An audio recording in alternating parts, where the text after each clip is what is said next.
But in the main event, Leon Edwards, Kamaru Usman, watching it with my fam, you distract, stuff like that, I thought Kamaru did better than he actually did. I thought Kamaru, especially, so the first round I gave to Leon. Leon looked phenomenal. Round 2, I thought Kamaru did more, so I gave it to Kamaru. Round 3, I would have gave to Kamaru as well, and then get the point taken for the fence grab. So then that would be a 10-8 round. So that would mean you have Kamaru up 3 rounds to 1 at this point.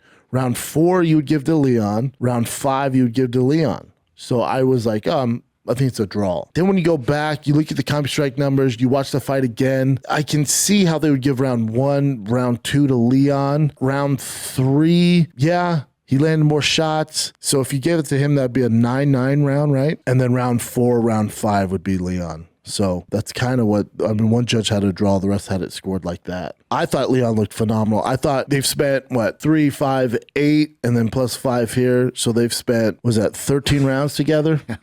I thought there was more of an upside with them spending all that time together in the octagon for Leon Edwards and his Kamaru Usman. Because Leon, what he needs to do is get better at defend the takedown. Kamaru Usman isn't going to bring anything new to the table. So you knew what the exact version of Kamaru you were going to get. It wasn't going to be a better version. It was going to be an older version. And for Leon, knowing exactly what he was going to deal with inside that octagon, that's why I kind of leaned a little more towards Leon. And then also, Usman's not getting any younger. You find out how bad his knees are. You could see Leon kind of trying to expose those knees, which it never seemed like a huge issue for Kamaru. And then also, bring up that stat I sent you, Chin. This is insane. I saw this on Twitter. He put, not an old man sport. An interesting infographic inspired me to compile the record of UFC fighters aged 35 plus in title fights for the flyweight division and welterweight divisions. All right? 35 and over in title fights. When you're 35 and over, you ready for this?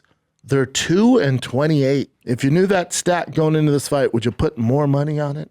It's just tough. So for Kamaru, I think he's 36, you weren't going to get a better version of Kamaru. And I think this fight for Kamaru, you weren't going to get a younger, more improved version over the last 2 fights. You're going to get a more weathered version of Kamaru Usman, which is a lot of trouble when you're fighting a guy in Leon Edwards. Also, I didn't like the fact that Kamaru wasn't doing any interviews. He was kind of real quiet, which is unlike him. Like I said on last week's show, the last person to do that was Ronda Rousey when she got dealt with, if you remember that. So there's some mental thing going on there. I didn't know if he'd be able to get over the knockout. He seemed okay there. He defended the head kicks really well, the head shot, as Leon Edwards calls it. But it was just too much for him. I thought Leon Edwards just put on a masterclass. His footwork, takedown defense, the body, the nonstop body kicks were lighting Kamaru up. The more you watch that fight, the more you see Leon Edwards just putting rounds in the bank.